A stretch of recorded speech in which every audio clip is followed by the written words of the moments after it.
Hello and welcome to Chats the Television Podcast, Season 15, Chats8. Each week we watch and discuss 2 episodes of the Netflix original series, Sense8. My name is Alan, and I'm joined by the guy at the Apple store who sold Daniela Velasquez 2 phones for some reason. It's Magellan. She just spoke me around in circles for like 3 minutes, and before I knew it, I was selling her 20 phones. Before I knew it, my shift was over and I didn't care anymore. You're like, okay, lady, that's weird. You want to pretend to be the same person on 2 different phones? Okay, I don't have to get paid enough. Thank you. Bye-bye. You can just do that, right? You can buy multiple phones, and I don't know how that works with your network plan. They just give you 2 different phone numbers. Interesting. Hold on. Yeah, it's a family plan. But I'm the family. They're gonna be like, who's the family? I don't think they're not like, okay, make sure they have a family. And you're like, it's a found family. They're like, we want to see birth certificates. They're like, damn it. That would be a wild scenario, which we're now going to depict right here. And then we're in costume. A whole set comes down. There's music and a live studio audience. The lights come up. Never mind. I was so determined to make that bit work that I was like, I'm gonna build a scenario and then make it work, and there was nothing there. Happy New Year, bud. Happy New Year. It's good to be so new in the year with you. It's not the first chats that we're releasing this year, but it's the first chats that we're recording this year because of how time and space work, y'all. So we're here. It's 2023. Chats is back, better than ever, with more humor and more TV discussion after the designated 5 to 10 minutes of unnecessary banter. How's the wife? How are the kids? We got into a screaming match. My daughter said, I don't even want to be here. My wife doesn't know me anymore. I told them to get the fuck out of my face or whatever Whispers says. So pretty good. Things are good. Yeah, my name's Milton. What else is new? We watched Sense8. It's a pretty good show. How's the New Year treating you so far? Fresh and fun. Day 3, the third dawn of the third day. Yeah, no complaints so far. I got back to work today for the first time after the break, which was challenging. Me too. Waking up, getting out of bed, all of that is hard. But we do the damn thing. And I didn't tell you this. My improv class got canceled. That's why I'm not funny anymore. The whole class? Yeah, like, not the session, the whole thing, or the 1 week session of it? The whole thing. Golly, why? Not enough people registered? Correct. For it? Exactly right. What a bummer. Really and there's not another one of that level going on? There's another one of that level on Monday nights, which is when we record. So we could switch it. No, it's fine. It's fine. The next class is in March, so I just have to figure out what to do with myself for 2 months. Damn, that's a bummer. I'm sorry that happened. Yeah, nothing can be done about it. It's not everybody wants to take a Sunday afternoon improv class, I guess. Whatever. No, I just was looking forward to it, and now I have to replace that time with something else. It's all good. One of the things I replace it with is podcasts, like Chats8. That's a normal thing to do with your time, is fill time with more labor. If you didn't know already, we watch Sense8 every week, and we talk about it. And we're continuing our cavortion, our adventure, our trapeze extravaganza through season 2 of Sense8 with all I want right now is one more bullet and what family actually means. The first episode was written by Lana Wachowski and J. Michael Straczynski. Now, to correct the record, we were misinformed by the Internet Movie Database. Both the Wachowski sisters were not credited with writing these episodes. Lily had departed from the writing team by season 2. So for all of season 2, they're all written by Lana and J. Michael Straczynski. Lily not writing anymore. And then the director shuffles between Lana and the other like people in the cavalcade of Wachowski dumb. So That's correcting the record. Going back to all of season 2 and forward, it's Lana and Jameis. This episode was directed by Dan Glass, who is a visual effects artist with the Wachowskis, and it aired with the rest of season 2, part 1, technically, if you consider that finale part 2, on May 5th, 2017. Majon, what happened in All I Want Right Now is One More Bullet. In this episode, a familiar face comes back from the dead. A depressed Leto turns to Sun for comfort, and Lila lures Wolfgang into a trap. And Lila lures Lely Livers to their lesbian. I can't finish It's a tongue twister. It's a tongue twister. She does some tongue twisting. Doesn't she lick Wolfgang's nipples in this episode? I think she flicks him. Okay. He's kickboxing, and she kind of does like a little swoop of the finger on the nipple. Oh, that's what it is. That's weird. What? Yeah, the whole thing is weird. She's like, violating many boundaries of his, both physical and metaphysical. And meta-human, even. Yeah. The episode does build their plot line to something this week, which was interesting. But I want to get your temperature check first. You know, I was sick a couple weeks ago as of this episode coming out, and now I want to take your temperature and see, are you feverish for these episodes, or do you feel totally in homeostasis? I facepalmed myself so hard. I facepalmed so hard that I basically slapped myself in the fucking face. What can I say? I've caught a bit of a bug. Yes! My man. Look, these ones are fine. Finally we got to a thing in this first episode that I was wanting, and I spoiled this for myself. This is the thing I spoiled. I think I said, I spoiled something, which is that the cluster fights another cluster. Oh, and it's like, cool. Fuck yeah, like we're fighting the other cluster, because that happens at the end of this one. Yeah, it does. And then it's like, that was it. Come on. I want way more of that. Way more of that. So, we're moving. At this point, it's like I can sense that all of these plots are getting to the end game. Sense8. I can sense8 that all these plots are getting to the end game, and I'm ready for it. I think I'm ready to say goodbye to the show. I've really enjoyed it, and now it's like, all right, we had our fun. Let's get there. So that was my feeling about these. I think they're decent episodes. I think they're a little better than the last few. And I'm ready to hit those last 3 episodes. What about you? What was your vibe here?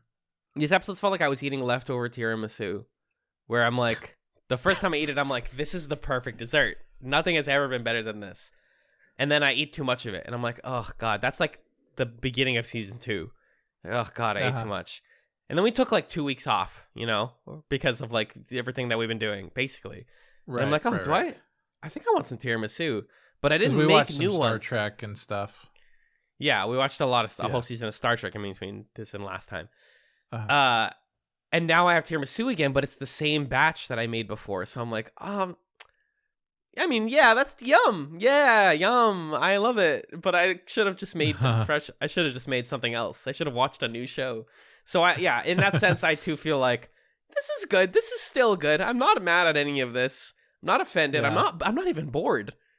I'm just I'm just done. I would like this to be done.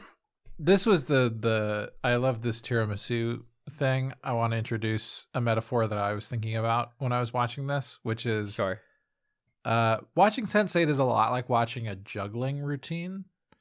And what I mean by that is like when you first see someone, I got 3 balls in the air. Whoa, that's cool. Whoa, cool. 4 oh my God, 5 balls, 6, 7. You got 8 balls. You're juggling 8 balls right now. That's nuts. Like just the sheer fact that this is happening, that it's fluid, that it's all working, that you're able to put a hand on this ball and like make contact with it, and then it's up in the air and it's flying around and then it comes back. Like that's amazing. And to me, that's the dazzling, impressive technical feat of season 1 is like you have 8 protagonists and it is coherent and like compelling in a lot of it. But like, you're not going to sit there and watch somebody juggle 8 balls just continuously without mixing it up for like an hour. Because at a certain point, it's like, yeah, this is impressive, but that's what it is. You want to see them like throw some knives in there, or like start spinning plates, or like get some on your nose, or like ride a unicycle, like do something with it. And that's what I want to see the show do a little bit more of. And these episodes, they're doing that. It's like, here's the other cluster. In the next episode, it's like, here's a lot more of the like main plot lore stuff. And then our kind of side character stories. It's like, look, here's where they're going to go. Sun's going to do this. Leto's going to do that. Awesome. Get on the fucking unicycle, like put a knife on your nose, and then keep juggling these balls. Because right now we're just kind of doing like the classic juggling routine, which is still impressive. I can't do that. Not possible for me to do that. I applaud you for doing it. But like, it's season 2, you know? So that's my feeling about it and what I was thinking about when I was watching these. I love this. I love this metaphor. And because it's also like, what if he pulls out the unicycle and the circus closes in 15 minutes? And you're like, what were you planning to do with that? You're gonna ride the unicycle? You're gonna do those 8 balls and you're gonna set them up again? And because the 2 biggest things that happen in this episode are, well, in terms of main plot, are everything. A lot of things are building. So we have like Jonas Whispers, the chairman versus Whispers, all of that stuff. And you're like, you guys did not give yourself enough runway to finish this. I'm looking at the end of the Netflix episode listing, and you can't do this the right way in that time. Figure that out.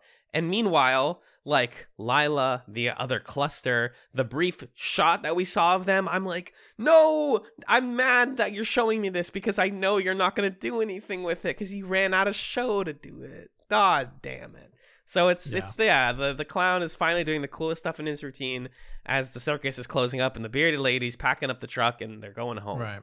Right. That's how it feels. It's like we're in the swan song, even though the show doesn't seem to know it yet. Right. Do you want to talk about this main plot with the chairman? Yeah. So Jonas is back. Hey, what's up, Jonas? And it's just kind of weird. I don't know. It's like, are we still friends? What's up with you? And we learn that Jonas is alive because he is a convenient tool for some mysterious person who's a bigger bad than Whispers, who's in charge of BPO. We don't know who that is. They're referred to as the chairman, and that's about it. There's some sort of internal politics going on where there's a chairman who wants to use the Sense8 murdering people to murder people and needs Whispers to do that, but doesn't like Whispers or doesn't trust Whispers or something. And so because Jonas and Whispers are linked, they can use Jonas to spy on Whispers for them. And that's the situation we're in. I don't like this trope. It's like something I really don't love as a way to raise the stakes of, oh, you thought so-and-so was bad? Well, you haven't met the chairman. Yeah. That's I've just seen that enough times that's kind of boring to me. But it makes sense as a justification for why would Jonas possibly be alive. And I feel like knowing this show, the chairman is going to be some reveal like Angelica's alive and she's the chairman, or, you know, something. It's like that is going to happen. But it's that's a what's classic going stakes on raise. there. Right.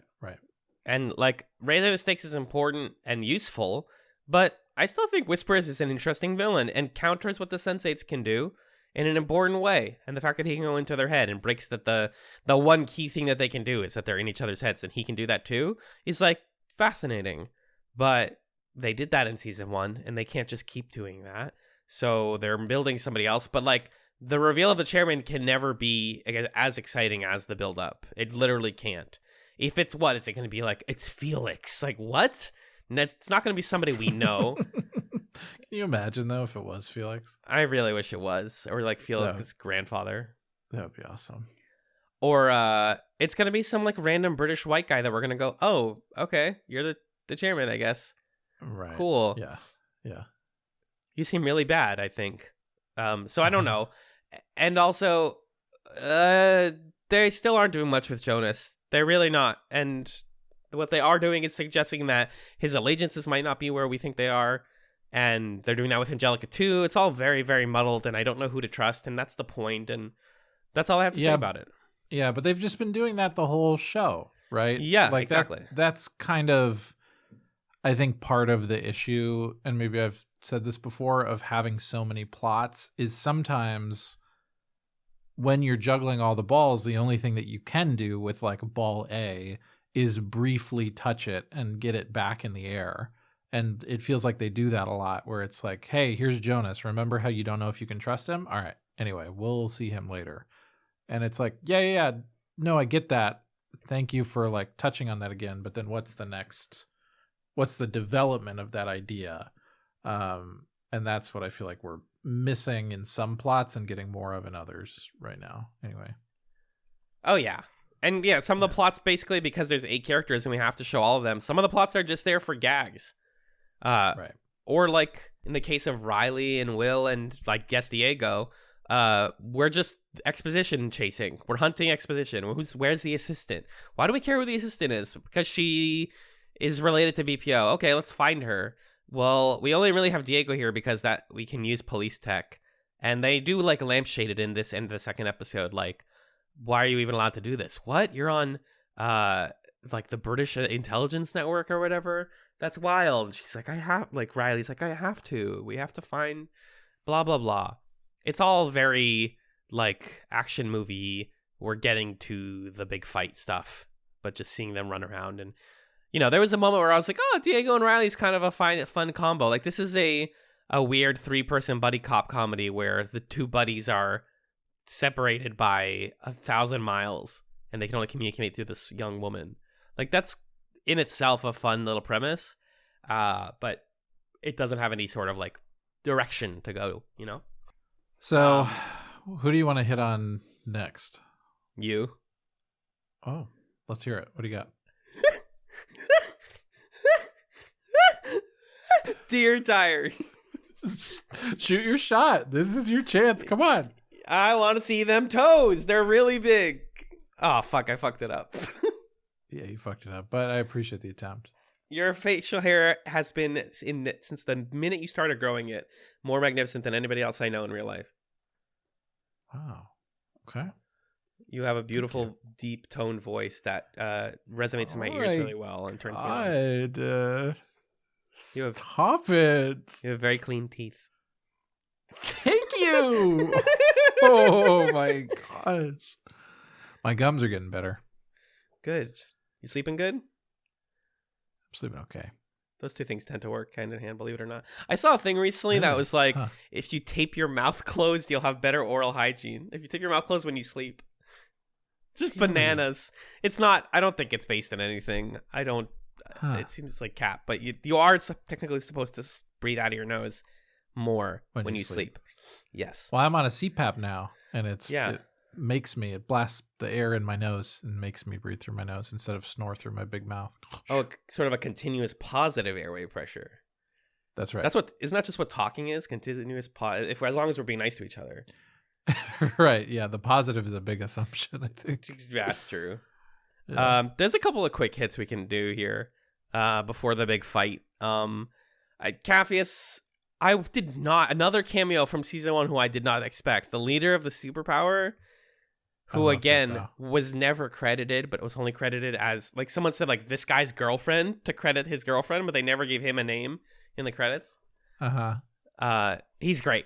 He's basically like, so Capheus is worried about his opponent, and his the people who work with him in this political group are like, you need to keep security on you. Here's the security guard. They give him a security guard, just like Kala got one. Shoutouts to Vikram, by the way. I love him. And they're like, Capheus, you got to be safe. He sees this guy. The guy, like, you know, roughs him up a little bit. And he's like, hey, I'm alive and I'm working for the other guy. I could work for you if you paid me more. But just I'm letting you know that there are people on the other side who could kick your ass. So you better watch out. Pretty cool. So and this guy's looking good. So Is the thing here, is he's just like giving Capheus advice for no reason, or he was hired to kill Capheus, or I think he's telling Capheus like, "Hey, you're going to be running for me again, and I'm giving you a head start." Basically, that's how I interpreted that. And remind me where the superpower was the group that kidnapped Capheus? That kidnapped Kabaka? Silas Kabaka, yeah. And Capheus rescued him. And Capheus didn't kill this guy, but he killed all the other guys? He thought he killed this guy. Oh, this is the guy who was chasing him in the car or on the motorcycle. Yes, correct. Okay, got it. Also, he sees spray paint of himself, and he's like, "Whoa, that's wild. The people like me. They care about me." Githu. Sorry, I found his name. I was like Githu. Digging through the wiki. The two leave He's the house. A very engaging performer. I love him. That's why I want to keep looking up his character's name, because I love him. Puts the gun away, asks if his pretty girl turned him to politics or if he's Silas's B-word now. Capheus asks why he cares. Figured Capheus would never get into something as stupid as politics. Wants to change things. People like what they're used to. Blah, blah, blah. Together they are legendary. If they work together, they could be powerful. Capheus suggests Githu work for him, but Githu says Bossman pays better. But if Capheus survives, he has his vote. So gotcha. Right now he's working for Bossman, who is Mandiba, who's his opponent. I see. Okay. I think the only way to resolve any political debate is with a 1v1 Van Damme fist fight. So I think Mandiba and Capheus should literally battle each other. Yeah, where is this plot going? That's the only place it'll go that I'll like, honestly. Okay. Well, yeah. Capheus wins? Like, okay, cool. Congrats, I guess. Yeah. He's probably going to win. Oh my God, silly. We'll see. I'm liking the new Capheus guy more. Same. And feeling more used to him.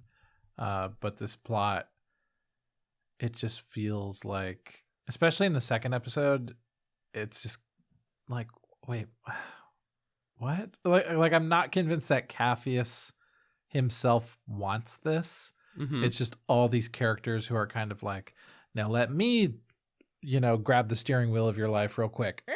Okay, now let me do it. Oh, now it's my turn to fuck with you. Yeah, but I'm engaged. Interested to see. I am too. They're bringing good actors into it, good characters. That's why it's working. Yeah. Right. And they're not doing the romance plot anymore, at least this week, which makes me happy. I think it's just taken care of. Well, she's napping at his house on his mom's lap. I forgot who that was. Okay. All right, she's still around. Yeah. It's not that they're not doing it, it's just that my brain's not doing it. So that's Capheus. There's not a ton going on there, but a lot of people ask each other. Fun. He's very fun. A lot of people this week ask each other for advice. Yes. Nomi talks to Sun. Leto talks to Sun. Kala talks to Will. Yep. Kala talks to Will. I love that. Yeah. I love people asking advice. And the Kala Will scene is great, if we want to talk about that. I do, yeah. Yeah. So she's snuggling up with seems to be snuggling up with a pillow, but it's actually Wolfgang's arms. And well, I guess that's the second scene with her, right? The first scene is like she's working, and he's like looking at the BPO stuff, and then she starts taking care of him and doing the whole like nurse thing, and she's like, "Do you think that a marriage can work with secrets, Majan? I'm asking you this. Do you think a marriage can work with secrets?" No. Seems like an easy answer. I think, but Will points out that like, I actually wrote down what he says verbatim. Because she's saying, like, should I tell him all the secrets? Yeah, Kyle is considering, like, okay, you've done this thing where you've told... It's interesting to see the Sense8s, like, they're seeing how other Sense8s in their cluster are telling or not telling people what the deal is. Mm-hmm. And Kyle is like, Nomi has told Amanita, you and Riley have told Diego what's going on. Maybe I should do that with Rajan. What do you think? And Will is basically like, well, do you want to tell him because you want him to tell you the stuff that he's hiding? Or do you want to tell him because you're in love with somebody else? Yeah. And you want to like pursue that. And Kyle is like, anyway, don't Your do fever's heroin. running. I'll see you later. I've never felt so seen. This feels like a conversation that you and I have had where, because you're very good about like telling me like, hey, is the thing that you want this actually? And I'm like, well, shit, dude. Okay, I guess. Yeah. And that's the fun storytelling thing that you can get to with the Sense8s is like, when have we seen Kala and Will talk? Not very much, if ever. I can't think of a specific example, but you can just do this and you can explain, well, how would Will have this insight? Because he's inside of her brain and he knows stuff about her. So you can throw together these two characters who aren't normally chatting, but who have like the right set of experiences or viewpoints or opinions. And just have Kala talk to exactly the person she needs to talk to right now, and be able to say like, and he knows this because they're psychically linked. So this scene really worked for me. I liked it a lot. I did too. I didn't think Will would give this kind of good advice, but he's blunt in that Chicago kind of way, Chicago style pizza kind of way, and it's nice to see the different combinations of characters being helpful. It's not just like, son, what do I do? And she's like, get your fucking shit together. Damn it, son, you're right. Thank you. Like it is half of the time. Kala has another scene though. Yeah, go ahead. What did you think in the Will Kala scene of how they're dealing with the heroin stuff? It's weird, right? Because she just says like, you know, you can't just keep doing heroin and think that that's going to stop Whispers and BPO. Like she's making the point that like the rest of us are doing things and you're just repeatedly getting high and taking blockers and not worrying about it. I think that this loops back around in the second episode. Like Will's learning to take responsibility. I don't think that the show or these creators are equipped to make this about any sort of like drug addiction plot, because it's not that Will is doing it due to a like issue in his life or an addiction. He's not doing it because well, maybe he's addicted at this point, we don't know, but he's doing it because he thinks he has a savior complex. He thinks as long as I harm myself, as long as I keep doing this, I'll help people. And basically Kala's saying like, if you want to help people, go do something. And that comes he doesn't end up doing enough things in time, and it bites him in the butt by the end. So I think it's fine here, but it always rubs me a little bit weirdly when it's like, can you just stop doing drugs? Just stop it, you big druggie. Like, Jesus, guys, what are we saying here? Yeah, right. So I feel like it's that kind of what you're hinting at your feelings are. Yeah, I think I agree with that. I'm glad that they are addressing this, because I was sort of wondering, well, is it possible for somebody to take all that heroin and then just be like, okay, I don't need it anymore? And so it's good to see them gesturing at this, but it does feel like a sort of easy solution for Kala to say, well, don't do it, the drugs. Just don't. And Will's like, okay, you're right. See ya. And after Kala leaves, she wakes up the next day and hears Rajan in the middle of the night yelling, screaming at somebody over the phone about how they're fucking him over and they've done it for the last time. Like, he's in a mob movie and he's like, oh, it's one of my American colleagues. And I'm mad at him. That completely fumbles the bag trying to hide this. She's clearly concerned. Me, the viewer, I am not intimidated by Rajan because, one, that actor is not intimidating, and two, he's in a bright pink shirt in this scene, and so I wasn't scared. But I think there's almost something intentional about, like, look how fancy this guy looks, and yet how much evil is behind that, like, nice attire. Yeah, it was a little like, yeah, it's just funny because in season 1, the characterization of him was that classic, the stereotype that, you know, we saw people having problems with that I think were valid, of he's like such a nice guy and, oh, my wife is cheating on me with a white guy kind of thing. Right. And now it feels like they're retconning Rajan as like, but I have dark secrets and I'm fucking pissed off. Fuck. Yeah. And it's like, no, you're not. You're a wife guy who broke his dick on his honeymoon or whatever. Like, Don't you remember? Stop it, you Come silly on goose. now. So it's kind of funny where we're going with it. Mm-hmm. We'll see where that goes. Yeah. I think my guess is he's trying to live up to what he told Kala. Like, I'm going to be a little more ethical. And his unethical business connections are like, stop being ethical. And he's like, leave me alone. Right. Don't threaten me. And they're going to try to kill him or something.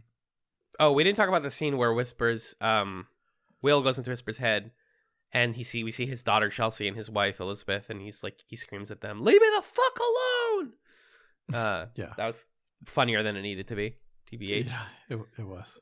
They're just annoyed that they're in hiding forever, which means that yes, the Sense8 still have control over Whispers, kind of. Mm-hmm. I want to talk about Leto more than anything else in the world. Me too. Let's do it. So Leto's in his feelings. He's eating the ice cream. He's listening to Marvin's Room. He's listening to Rex Orange County on repeat. He's just not having a good time. Bedroom pop playlist is active. It is on full volume. And everybody knows. Even Hernando's like, don't eat the ice cream. I hate this, by the way. I laugh at it, but I also hate it when he's like, every bite is like 20 minutes on the treadmill. 20 minutes on the treadmill, yeah. It's something that these people would say. I just hate it. I hate talking about how ice cream makes you fat. Come on, guys. But that's how it is in this kind of show. His pajamas in this episode are so sexy. He's wearing them the whole time in everybody's scenes, which means that the actor had to like get into these pajamas in Korea, in Mexico, in probably London, which really means that there's a TSA agent who is scanning the luggage every time they're traveling and going, maybe the same TSA agent saw them but going one way and going back. Who knows? I love those pajamas though. Yeah. They're so good. And he's just miserable. And one of the ways that he's coping is the way that I cope is he watches one of his favorite movies, which is From Here to Eternity. 1950s Burt Lancaster. Real movie. Apparently a classic. I haven't seen it. Have you seen it? No, I haven't seen it. Might want to look at it the next time I want to watch an older film. But his mom loves it, and it made him realize a couple of things. And Hernando is nice enough to very carefully explain this to both Daniela and us, the viewer, that yeah, it's his mom's favorite movie. It made him realize the power of acting and how it had an effect on people. Mm-hmm. And then Daniela rightfully is like, okay, but why is he crying about that? And he's like, well, it also made him think about his sexuality. He wishes he was the girl in the movie, actually. He's gay. It made him realize he was gay. It's one of the... Everybody has that. Every queer person has this. It's called formative text. It's the movie, the show, the book, the poster, the person you saw on the street that made it click for you. For Leto, it was From Here to Eternity. For me, it was... I'm not going to talk about it right now. Fair. It was a combination of things. One of them was Kaoru from Neon Genesis Evangelion, okay?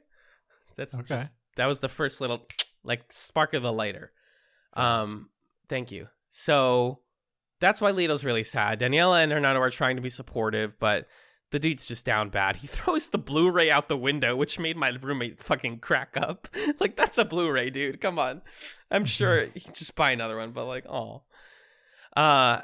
he's comforted by Sun in the most bisexual lighting love hotel I've ever seen. I was overjoyed by this. And she's like, get it the fuck together. Other people have it worse than you. Your mom loves you. My mom's dead. I have to kill my brother. Doesn't that suck? And he's like, you know what? That's like a real problem. That's like a real person's life and problem. I'm sorry but all feelings are valid. And what's beautiful is that he gets the pillows together and they snuggle and they get so comfortable. And then we cut and Sun is alone in a love hotel by herself. Alone by herself. Yeah. Sad. I picked up on it. She's renting out a love hotel to sleep in because she doesn't have a home right now. Isn't that wild? It is, yeah. I just think about the way that you get to that decision in your life, that you're like, yeah, this is a place where I can sleep. I guess it's covered in like sexual paraphernalia or whatever, but it's a bed. That's what I got. Yeah. Mm-hmm. I love that.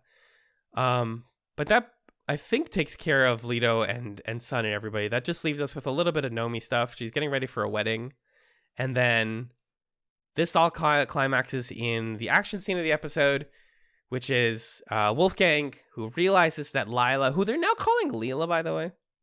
Why did we decide suddenly that her name is Leela, not Lila? I don't know. I think different. It's probably one of those things where the actors are reading the name and somebody messed up in like keeping the continuity. Sure. Yeah. That's my guess. That makes sense. Wolfgang, he gets him into sauna by that guy Sebastian. Sebastian's like, hey, Lita's going to mess with me. She calls him and is like, hey, Wolfgang's the one who's messing with you. So now we think that there's going to be conflict between them. Wolfgang realizes he has to take her out. And so they meet at a restaurant that she invites him to. It seems like it's going to be okay, but they know that it's a trap. Thanks to Nomi and Will and all of them, they know who amongst the crowd at the restaurant is hired. We cut to a full-on Matrix-style battle scene as Lila and Wolfgang unleash their Sense8 powers on each other. This is very fun. It's so Matrix 1, though. Like, with the columns and with the slow motion, it's like, and with the gunfire. Yeah. I was like, well, I could just watch The Matrix right now, but this is great. Yeah. Did you have fun with this? This was awesome. This is what I want to be like a whole episode. Yeah. We're here, we're hacking into the thing. Wolfgang's having this tense conversation. Lila's like, we could make a city for Sense8s. Fucking sure. Wolfgang's like, fuck you. And Lila says, I'm going to scrape you off my shoe like the dog shit you are, which is awesome. Good line. And then boom, boom, shoot this guy, shoot that guy. Oh, you're all your Sense8s, I'm all my Sense8s. And I really wanted the fight where, I mean, this would have been wildly difficult to film, but where we're doing 16 people in the cuts, restaurant. Yeah, or where we're doing these rapid cuts of like suddenly our team is Sun and her team is someone else, and then our team turns into Will and their team turns into somebody else, and it's like boom, boom. We keep everybody switching into different characters and we're fighting, and maybe we're gonna get that because she's alive and now we're fighting each other. And they've shown us, like, look at all these Sense8s that are in her cluster. But I think I'm craving, like, a full-on action set piece that's all around this idea of two teams of people, two full sets of skills just being thrown at each other. Yeah. And, like, how do we do that? I'm excited to see them do more of that, I think. Just that shot, that one brief shot where they punch each other and you see the 8 like after images and you're like, whoa, that's the 8, that's the other 8, I want to see them. Like, I wanted to like pause on that frame and like analyze them, and then I'm like, I have to see this again. Like, God, I hope so. Yeah. Also something about, Nomi's unconscious. This was apparently a last minute change to this scene. She gets knocked out because she breaks a heel. And that's why she's not at the fight scene. I wonder if they added that scene with her breaking the heel so that she wouldn't be here. Wait, why was it a change? Maybe the actress wasn't available. Able to be there. I see. Huh. But yeah, apparently unconscious Sense8s lose the ability to share and visit, which makes sense. Yeah. It's a funny moment where Amanita and Bug have to video call Riley to still be involved. Oh, yeah. And for no reason at all, we have Bug talk to Diego for like 5 seconds. The best combo. You can call me the Bug. Yeah. I love it. Fucking A. Awesome. Good shit. Our two favorite boys. Bug is like that guy from The Leftovers who works for Kevin, who's just good. And then Bug is just good. So now we have two good guys hanging out talking to each other for 2 seconds. Yeah. Yeah. It's great. But that's the episode. She gets away and the police arrive, and she's like, oh my God, he hurt me. So Wolfgang's on the run. Good luck, buddy. Straight Nuts? I'm still thrown by some of the tonal shifts that happen in this show, because we go from these like major main plot moments at the beginning of the episode to Leto is like moping around behind Sun, and the music is like boom, ba-doom, ba-doom, like these like plinky comedy tunes. Yeah. It's a little silly but fun, and all the Leto sad stuff was fun. I really liked the scene. I thought it was a well done scene where Wolfgang is in the bathhouse with Fuchs, and Lila is spying on the conversation where Fuchs is talking about her, so that she can then call him and perfectly play off of his expectations to manipulate him. That was just a cool way that she's using her Sense8 powers, and like this is a scene that it has some intrigue and suspense to it, and different layers of like which characters know what, and I thought that was just a well done, cool scene. And like, you know, I think expresses, if Wolfgang's story was its own movie where it's like you have this guy in the criminal underworld who has recently developed telepathy, and he comes across this femme fatale who also has telepathy, and then there's like this bog standard crime movie, except that the protagonist and this like secondary antagonist, maybe anti-hero person, both have telepathy powers. Like that's a cool movie. And I think there's flashes sometimes of scenes that are like, whoa, that's awesome. And sometimes it's like, Lila, so sexy, trying to sex me at the dinner table. Uh-oh, sexy. And that's not as interesting. That's it. Wolfgang says, I like beer when she talks about how cool the wine is. I like beer for the German or whatever. Yeah. I like beer. That's it. Those are my notes. My two quick ones are on Leto. Number one, when Kala is seeing Rajan run up with a bloody nose, and he's like, it's nothing, it's fine, I'm fine. Leto's just in the corner eating popcorn and watching it like it's one of his shows. And he's like, he's lying, but it's okay, because without lies, life would be too hard. Which is a king thing to say. And then there's a part where Nomi's worried about something with the wedding, and she's like, oh no, well, we need someone who knows how to tend bar. And then we cut to Leto, and he's like doing the flashy thing like Tom Cruise in Cocktail.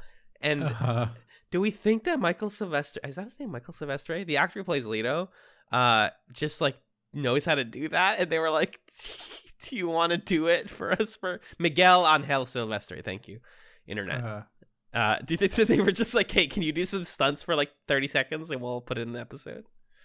I hope so. It feels like it. Yeah, I hope so too.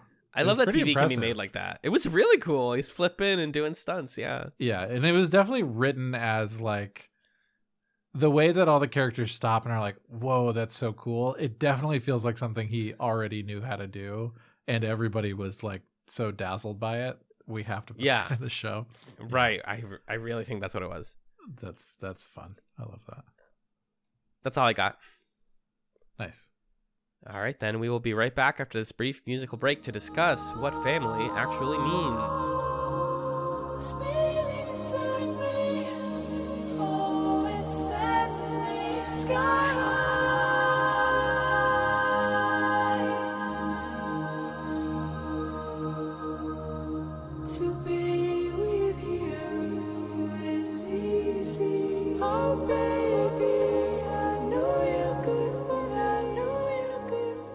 Welcome back to ChatzKidz. The second episode we watched this week was Sense8 Season 2, Episode 9, What Family Actually Means.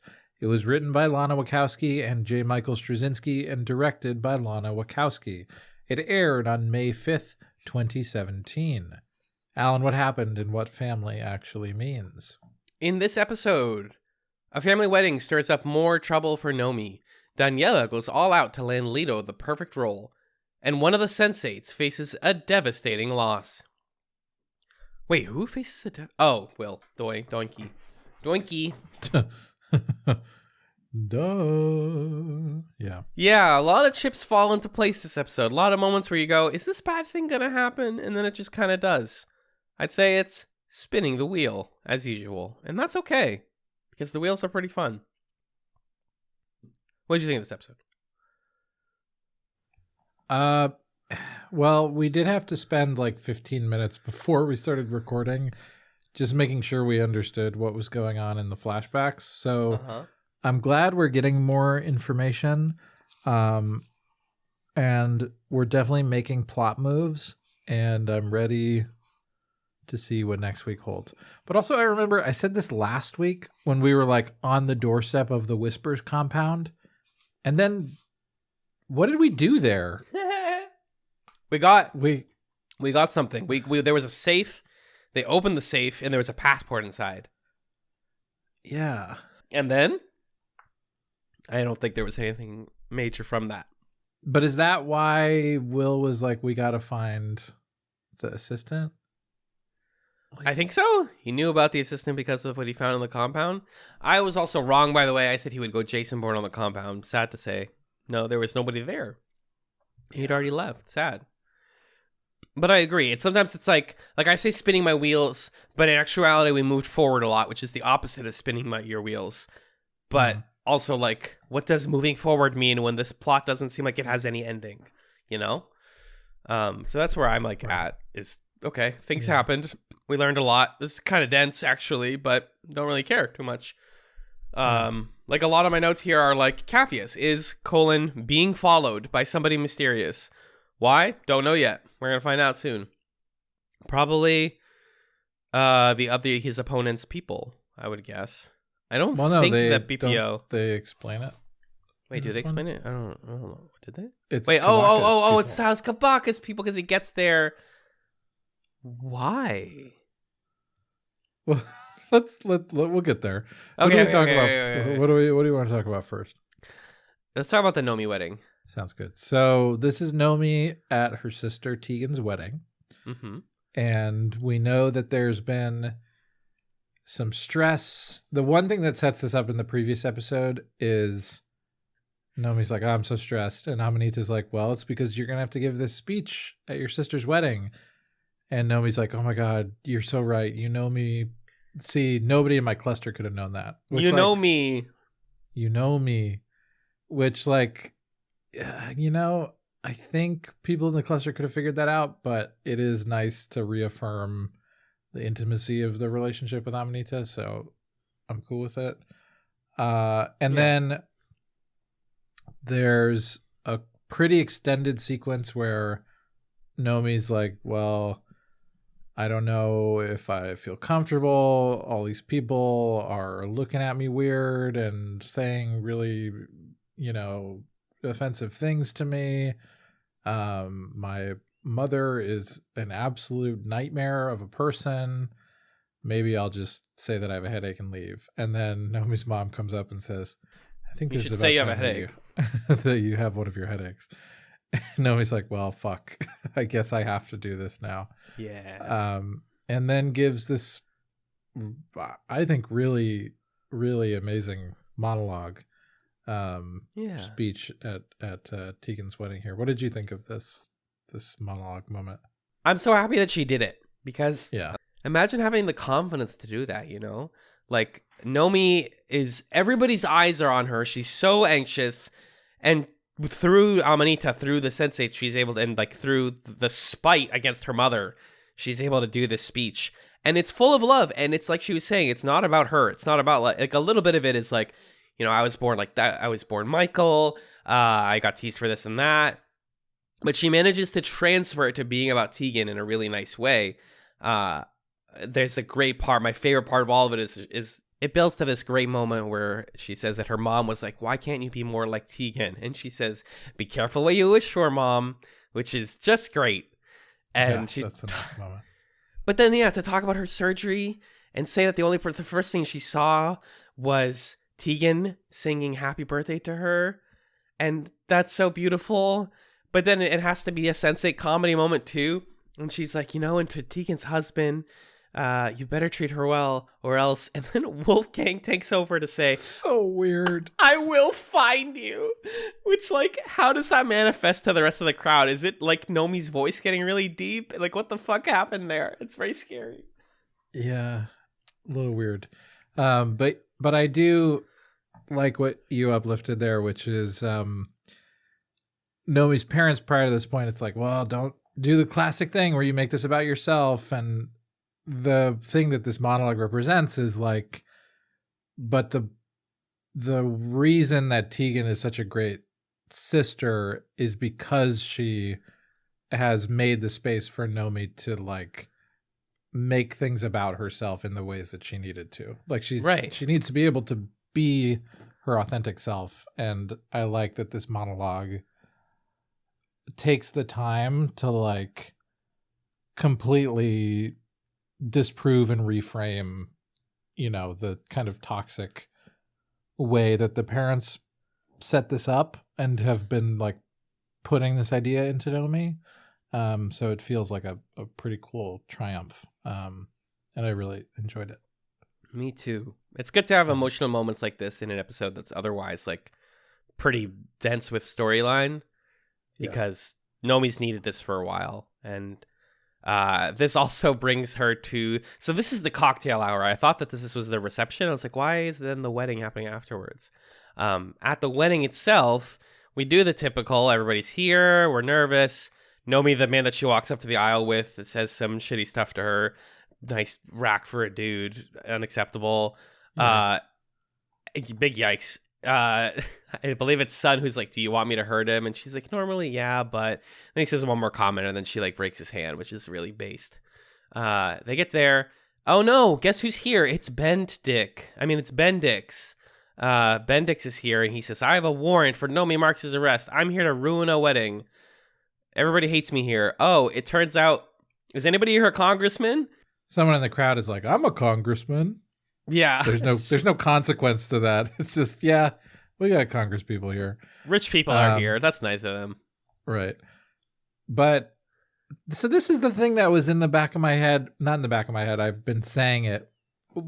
How is this okay? How is Nomi going to get away with this? She's been on the run from the FBI. Okay, we did we met with fucking, remember when we went to the Anonymous movies and Anonymous was there? Yeah, dude. What a time. Yeah. We did all that, but like there are still people like Bendix who know I'm looking for Nomi Marks. Boy, her sister's wedding seems like the kind of place she might be. Maybe I'll check.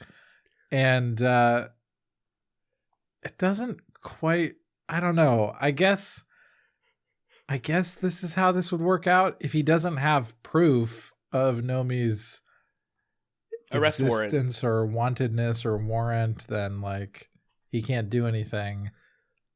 But like, also, why is the FBI looking for her?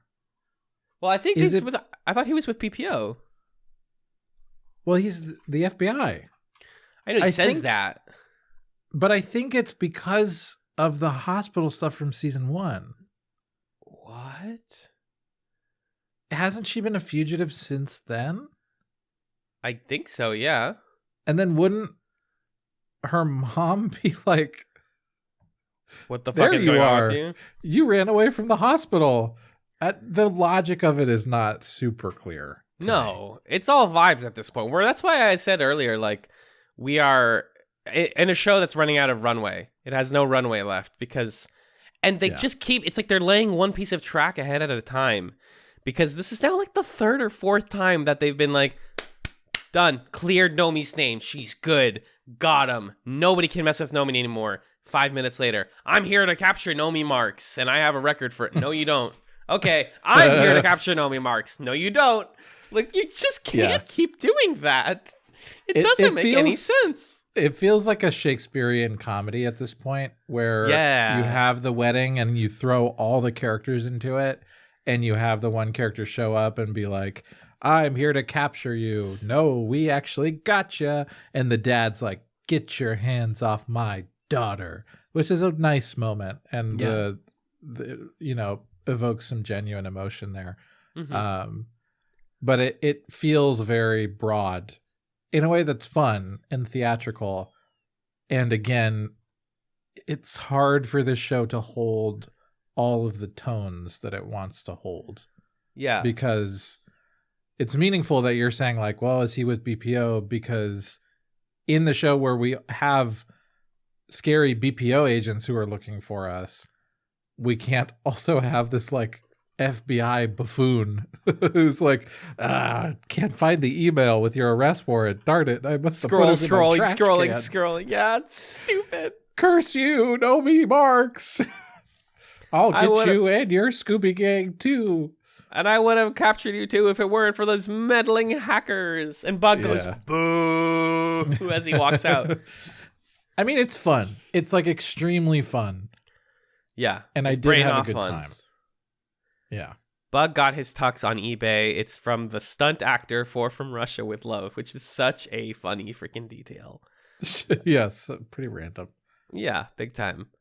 I don't know. I've stopped questioning it. And this is like what the Wachowskis do. If you're going to enjoy a film like Jupiter Ascending, if we ever go on and watch that, you're going to do the same thing. We're like, wait, why does... It's fine. Channing Tatum's a dog. I don't even care anymore. Mila Kunis has like bee powers, whatever. That movie slaps so freaking hard. But yeah, it sucks as like critics to be like, oh, let's turn our brains off. But like, it's a wedding. Weddings in movies and TV shows have this kind of magical sense that like laws don't really matter here. And Nomi's dad can be like, I'm a lawyer and I'm going to sue you into oblivion, loser. Bye. Like, okay, that doesn't have to mean anything, like, meaningfully. Who else do we have here, Majel? Well, I think let's knock out the other kind of side plots that are self-contained, and then we'll get into... There's a lot of lore dumping. The Cumberland Chronicles? Stuff. Yes. So, we've got Kala. There's some brief Kala stuff in this one.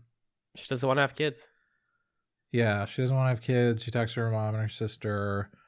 Ajay comes by the apartment and drops off a mysterious package and says, open it with Rajan. That's going to be like a bomb or something, right? Like that's my guess. It's an oblong gift. Like, what the fuck could it be?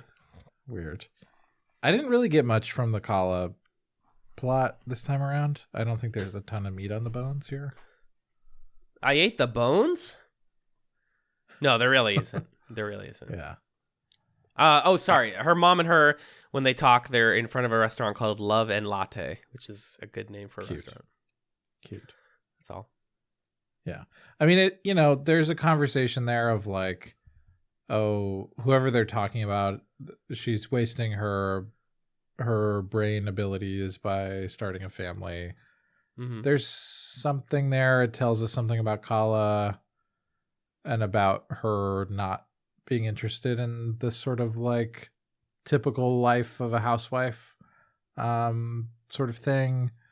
But is that what Kala's plot is about? And have we lost the religion stuff? I don't know. Where's the thematic core of this? Anyway, that's the Kala stuff. Mm-hmm. We also have some more Capheus stuff. Oh my god, Love and Latte's a real place. They have a website. Oh, sorry. I was Googling Love and Latte. They even have an Instagram. Sorry. So Capheus is getting followed and he's looking at this Best of Van Damme DVD. What have you gotten me into? He catches the guy and says, tell me what I want to know, or whatever he says. And he learns that the tale is that guy was working for Silas Kabaka. Hey, Kabaka, why are you following me around? Well, you have a bounty on your head right now, and I want to make sure that you're protected. So I was having my guys look out for you. Okay, well, don't do that. I want to, Capheus. I want to protect my family. Your family? Yeah, man. I love your mom.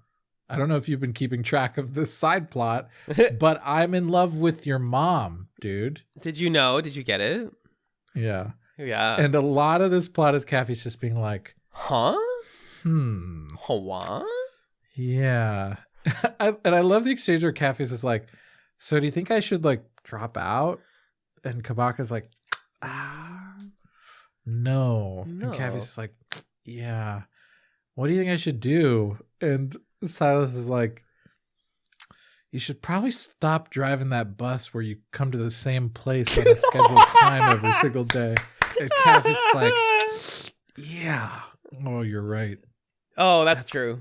That's good advice. We've gotten to such a weird A to B to C to D to E to F to G place with this plot. It's very roundabout. Silas is here. We're somehow like relitigating season 1 storylines. It's just I don't know anymore. I'd like to see. I was happy to see Amandi again, just playing chess with her dad. I was like, oh, okay. Yeah, that was nice. Well, it's all vibes. Sense8 season 2. It's all vibes. Like Lito watching The Graduate. Did you catch that? I did. It was nice because it went from the wedding scene to him watching the wedding scene of The Graduate. Right. Yeah. That's someone planned that out. I haven't seen The Graduate yet. I remember when you watched it, you were like, it's good. It is good. Talk about a movie that's vibes. That's vibes. Yeah. I mean, it's because it's like lots of heavy soundtrack kind of movie. Yeah, it's all Simon and Garf. Simon and Garfield? That's right. Sick, dude. Mondays. Like a bridge over troubled Mondays. Woo! I will lay me down. Oh, lasagna. You're breaking.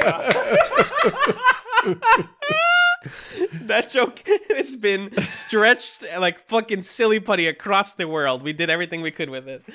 Yeah.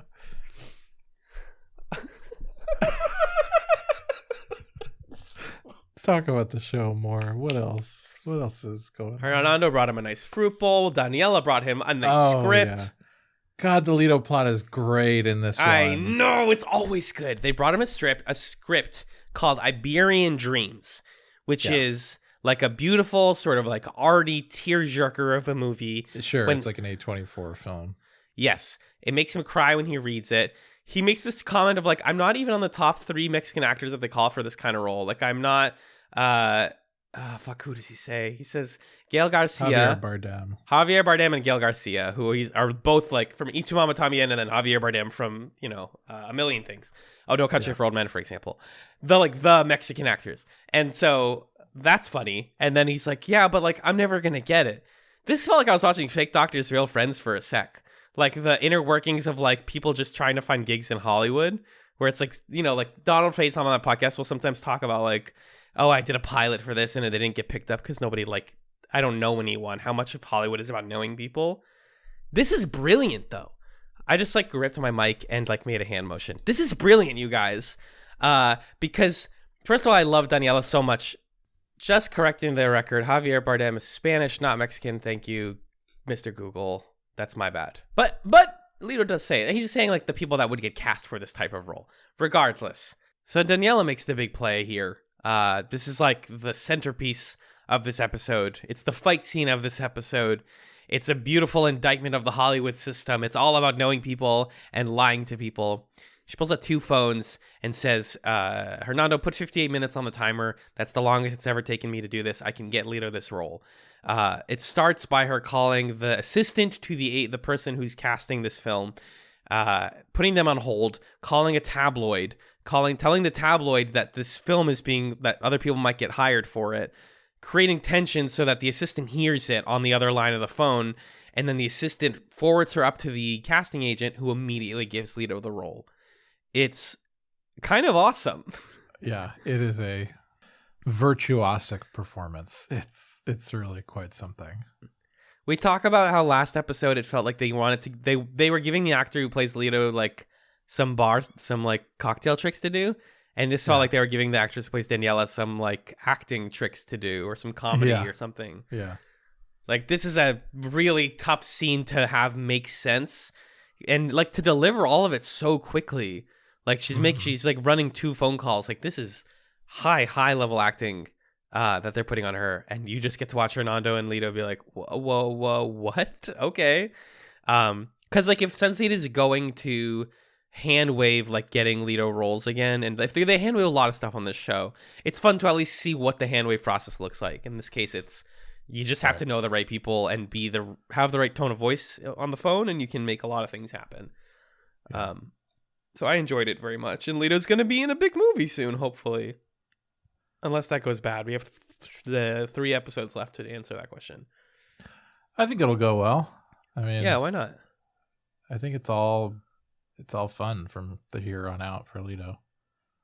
The funny thing my roommate commented was like, how often do you think that this happens? Like, your favorite movies probably got casted because somebody made a phone call. This is really weird to think about. Right, yeah. I don't know. And then, does that leave us with... I think that leaves us with the ending. Yeah, there was some light Wolfgang stuff. He's like hanging out with Felix. Yep. Scary stuff's happening, but not. He tells really the guy much. like, there's no war in Berlin. Berlin like isn't run by anybody. Yeah. Or something like that. No, he said that to Lila last time. Oh, that's what that was. Yeah. Yeah. But he's just kind of like, Felix, we're fucked. Maybe we should go to India. Or Felix is like, India plan? And he's like, yeah, maybe. I hope. But that's it for Wolfgang. And then, yeah, there's a lot of Diego, Riley, Will stuff. All right, that's let's crunch. The A plot of this one. Yeah. So let me see. Let me try it. Let me see if I can explain what's going on here. So which one of us can tell this Shaggy Dog story the best? So we're looking on this police computer for the person that Riley met with. Yep. This person didn't reveal her name to Riley. We just know that she had access to Whispers in some way.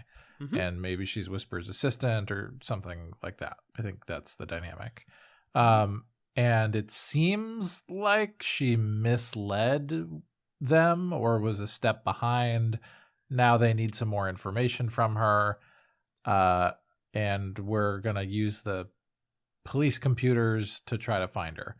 We could have gone through our beloved Scottish Sense8 friend, but I guess we don't want to get to her that way. By the way, did you know, I learned this from the chats community on Discord, that's a fucking Doctor Who that they got.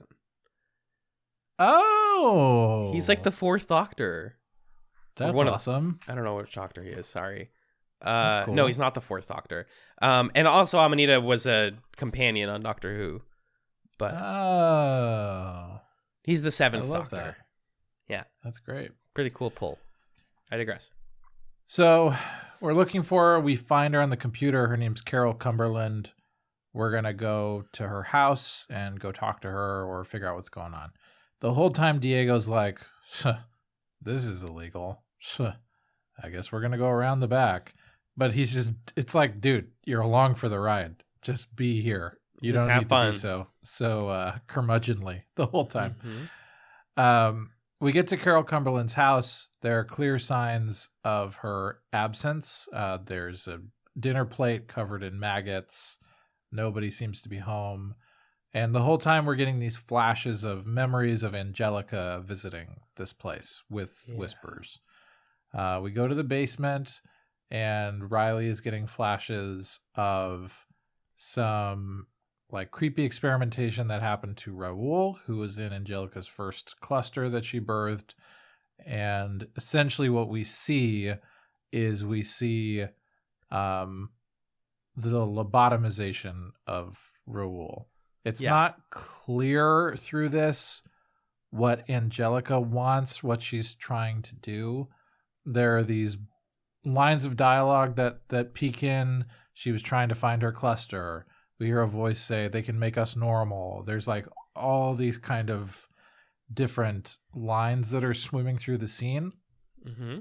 But what we know is that Angelica is somehow associated with, involved with this process by which Raoul is lobotomized. Whispers seems to be doing it directly. Carol Cumberland is a part of it as well. It's in her house. And then Carol and Angelica take a lobotomized Raoul and hide him in like a false wall where there's a bed in there. Angelica clearly feels guilty. She's like, I'm sorry. I'm so sorry.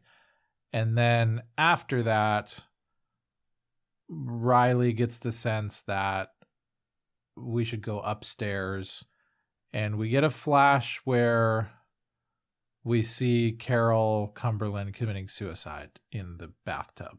Mm-hmm. And in the descriptions that we read of this, there's also some conversation about like maybe Jonas was there, which I didn't see, but the wiki says that, and I think the TV Tropes page said that. So something's going on with Jonas, but that's what we learn. It's a lot of kind of flashing images and gestures, and we had to make sure that we read something to get that recap right. Yeah. What did you think of this whole sequence and all the stuff in the Cumberland house? I actually like the Cumberland house sequence a fair amount. I like a good haunted house. I thought that like the meal with maggots thing was like too silly. But otherwise I'm like, yeah, this is like an interesting a way for them to hit a dead end. It's like, oh, Carol is incapacitated and maybe she was possessed to take her own life. Maybe she did it because she knew she had information that people needed. Not super duper clear. We barely knew her though. This is like a classic, like it's the movie Seven or something. We're as a body count is mounting as we center in on whoever we're looking for. This overseer person. It's fine. It's a step in an interesting direction, I'll say. Yeah, definitely. And it's pulling from like, you know how we talked about before how each character is their plot is like a movie that would feature their character. Like Will's is like a police procedural sort of. It's one of those where it's like, oh, there's a dead body. Oh, then this is where the lobotomies happened. Okay, now we need to find out what's up with Angelica. Oh, but Jonas was here. Let's figure that out. So we now have a lot of questions, and I hope that any of these get answered. Literally any of them. But Will is pulled away from this. Riley is pulled away from this as we discover that Will's father is in critical condition in the hospital. Apparently, it's like alcoholism related. I believe it was like septitis, I believe is what the nurse says. And he seems to be not doing super well. She comes and sits with him, surrounded by all the other police officers, our former officers. We get a ton of flashes to every scene with Joe Pantoliano here, Will's dad. It kind of worked for me. I was like, you have actually included enough scenes with Will's dad that I care that he's dying. What what frustrated me about this, he dies here, by the way. And there is a very sad, very real moment of empathy where Will isn't there. And his dad is like, all I wanted was to see Will, and he's not there. And I really do feel like that part came from a place of realness from either JMS or Lana or somebody involved in this show, because it was like, it touched me a little, surprisingly. It's just that once again, like, now what? Like, now Will's plot is going to be on pause, or hopefully it's accelerated because, like we were saying, he wasn't doing anything. So is he going to grieve, or is he going to go full action movie revenge mode? I don't know. But I was very sad to see his father die here. Yeah, agreed. And I think you make a good point that the reason this is so emotionally affecting is because they can draw on like 4 different moments where we've been building towards this. And yeah, it was sad. It was affecting. And now we got to figure out what comes next. Mm-hmm. Will breaks down on the bed. He's sad by himself at the safe house. Yeah. Any stray notes on this one? Nope. Oh, no. Great. Me neither. Okay, good. I love it when this happens. There's just a lot of information transfer happening in this episode, I think is what it is, and not as much to chew into. Yes. More action, less fun vibes. We are hitting the first checkpoint, the first ending of Sense8 next week, folks. With episodes 10 and 11. Which is what we're watching. So episode 10, If All the World's a Stage, Identity is Nothing But a Costume. Beautiful title. Sun moves ahead with her undercover mission, while Leto heads to Hollywood for the audition of a lifetime. Capheus prepares for his first big speech. Okay, Sun, Leto, and Capheus. This is like my 3 favorite characters. This is so good. We should rate the Sense8s next week. Can we do that? Yeah. We can do it now. All right, sure. Let me just read the second one. Episode 11. You want a war? At the gala, Sun braces for a showdown with her brother. Soon, a dire new threat sends the Sense8 scrambling to save another member of the cluster. Who could it be? It's probably Riley, maybe, or Will. Yeah, let's rate the Sense8s real quick. Where are we at? So if you don't know, the last couple of episodes we've been taking a break. We'd like to check in and see, it's fun to rank the Sense8s from our favorite to least favorite plots. Mm-hmm. So our last ranking we did at the end of episode 7, and it went Kala, Sun, Leto, Nomi, Wolfgang, Capheus, Will, Riley. Right. I feel like some shifts need to happen here. I feel like some shit needs to happen here. Yeah. Let's just do this King of the Hill style. So Kala's at the top. You be Boomhauer, I'll be Hank Hill. Can I be Peggy? You be Bobby. Kala versus Sun. Kala's up. Kala's better than Sun right now? Yeah. Okay. Okay, Kala and Sun versus Leto. I feel like Leto's above both of them. Leto's above both, yeah.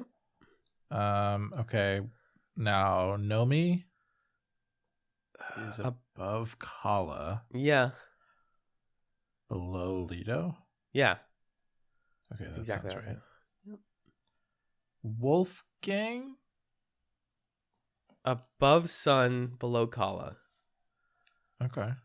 Capheus, I feel like, is below Sun for me. Yeah, me too. Okay, Will. Above Capheus? Yeah. Literally because of this week. Yeah, and then I think Riley is at the bottom for me. Yeah, she stays there. Yeah, that feels right. Lock it in. So it's Leto, Nomi, Kala, Wolfgang, Sun, Will, Capheus, Riley is our current ranking. LNKWSWCR. Linguisquer. That's right. I always grin like I'm so proud of myself when I do stuff like that. Like, yay, I did it. Great. That's our ratings. That's our episode discussion, folks. Let's take it to the close. Magellan, where can people find you on the internet? You can find me on another podcast entitled Super Smash Echoes that I do with my friend Justin, where we play games related to the Super Smash Brothers franchise and have fun in a book club game style. Super Smash Echoes. Check it out. Book club game style. Book club game. Open book club game style. What about you? I'm on a couple other shows talking marketing, amaboston.org, marketing podcast. It's pretty fun and flirty. We have episodes planned for February and April already. Keep up with that feed on Spotify or wherever you listen to podcasts. It's very fun and light. The Creature Quorum. Six and I are continuing to talk about the Pokemon of Pokemon Scarlet and Violet, finding ones that we haven't even seen in our own copies of the game yet. So we're learning from the wiki that there are some weird creatures in the Quorum. And also, we are still doing Oops More Anime. We have 1 week left of Mobile Suit Gundam: The Witch from Mercury. That's our anime podcast where we watch Gundam. So all of those podcasts can be found on scanlinemedia.com. And I'm going to be on another one next month. So stay tuned to scanlinemedia.com for more stuff. Magellan, can you do the plug zone this week, please? Yes, I can. You can get in touch with the show in many different ways. You can email us at chatspot@gmail.com with questions, comments, concerns, suggestions, requests to be on the show. Soon we will be announcing our plans for what happens after Chats8. We've already shared it on the Discord, but we'll share it on the main feed at the end of this season. And when we share that, you could send us suggestions. You could join us for our next season. We love having people on with us. So that's the place, chatspot@gmail.com. You can also follow us on Twitter @chatspod, the subreddit where folks watch old shows that we've watched and listen to old episodes, the current ones, reddit.com/r/chatspod. Like I mentioned, we have a Discord, which is a benefit for all of our patrons, $1 a month and up. And if you support us on Patreon at patreon.com/chatspod, you get Discord access as well as at $1. And then at $3 a month, you get access to twice monthly bonus content, along with a very voluminous backlog of hundreds of bonus episodes, from kind of cash discussions to chats about pilot episodes of shows to movie commentaries.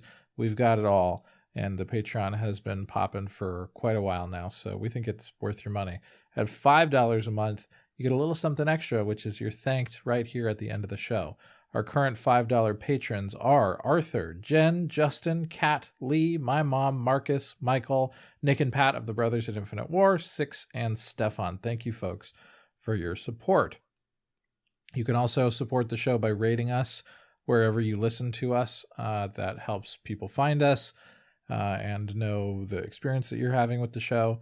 You can check out our website at chatspod.com. You can recommend us to a friend. You can check out at Camillastrator, our friend Camilla, who created our podcast art, on various platforms. And if you want to have a little fun between now and next time, we've got some chatsums for you, little suggestions. So, Alan, yes, sir. Start us off. What is your chatsum for this week? So I've been planning a sort of roundup of all the 2022 TV shows that I've watched this year that aren't chats related. And one of the ones that stood out to me that I finished recently is The Bear, which is a 8-episode short series about a chef, former professional chef who now works as a restaurant cook at a Chicago sandwich shop. And his name is Carmy, and he has, this big Italian family, and he's very stressed out because he went from the high-fly world of French cooking, very intense, very anxiety-inducing, ruined his life, and his brother, I don't want to spoil the show, but some things happened with his brother, and so now he owns his brother's restaurant, and it's failing, and if you love cooking, then you're going to like this show a lot. And I've been getting into cooking, and it's really made me rediscover what it is about cooking that's really fun, which is that it can let you kind of clear your head and get away from your problems. The other thing is, though, it's a really intense show. It almost comes from me with a content warning for high anxiety work situations. Episodes 1 and 7 in particular are these dense 30-minute just stressful scenarios of here's a really intense day in the kitchen, as all of these characters who you come to know and love are fighting with each other and trying their best to work hard. But where The Bear succeeds as a TV show is it's not just about cooking and about the joys of it. It's about I love thinking and talking about grief. It's about grief and how we often will work ourselves to the bone because that's easier than confronting or processing emotions. And so all of this cool stuff is happening. All this beautiful food is being made. And in the back of your head, you're like, but there is grief at the center of this. And it forms a really artistic whole 8 episodes. It's really well shot, well written. It's very Chicago. The music is stunning and pulls from all sorts of Chicago artists. I loved it. It comes with my highest Chatsum recommendation. It's probably the best show that I watched in 2022. So that's The Bear. It's on Hulu. Mijan, what about you? Awesome. I've got another show to recommend, which is I did a bunch of basketball-related recommendations lately, and I still get basketball content recommended to me. And so you know what? I finally started watching the HBO Max series Winning Time. What's that guy? Adam McKay? Yeah. Is that who made that show? From the Big Short. Max Borenstein. Wait. Max Borenstein did the...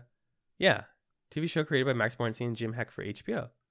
Based on the book Showtime Magic, Kareem Riley and the LA Lakers Dynasty. Adam McKay isn't involved in it at all? Control F McKay. No. I think because John C. Reilly's in it, maybe... Oh, it's very much interesting. Feels like an Adam McKay thing? Yeah, it super feels like that because it's a lot of characters it's not just that John C. Reilly's in it. It's there's a lot of meta characters talking at the camera type of stuff. Oh, yeah, he is. He directed the pilot. He directed the pilot. Okay. That makes sense. Mm-hmm. Yeah, so it's a fun show. I think, there's some genuine critique that you can lob at it because it sort of is gleefully fictionalized in a way that to some extent feels irresponsible when you're telling a story about people who are alive and are saying this is not accurate about our lives. But it's entertaining. It's a fun time at the TV. So, it's a kind of a partial recommendation with that asterisk. But winning time. I've been having fun watching it. It reminds me of Welcome to Wrexham, which is also on FX, and I've been meaning to watch. Are you familiar with that? No, what's that? Rob McElhenney and Ryan Reynolds bought a soccer team, a Welsh soccer team. It's a documentary about real them. Life? It's a documentary about them actually buying a real life soccer team. Yes. What is it called? Welcome to Wrexham. WREXHAM. I gotta watch that. Apparently it's like really good. Yeah. And it's not, it happened in September 2020. Rob McElhenney and Ryan Reynolds bought Wrexham AFC. Where is that? Where can you watch that? That's on, I believe it's on Hulu. Yeah, it's on Hulu. It's an FX on Hulu show. That's great. Yeah. But I love that kind of stuff. Well, that's a great chat, Magellan. Any other words of wisdom for the folks?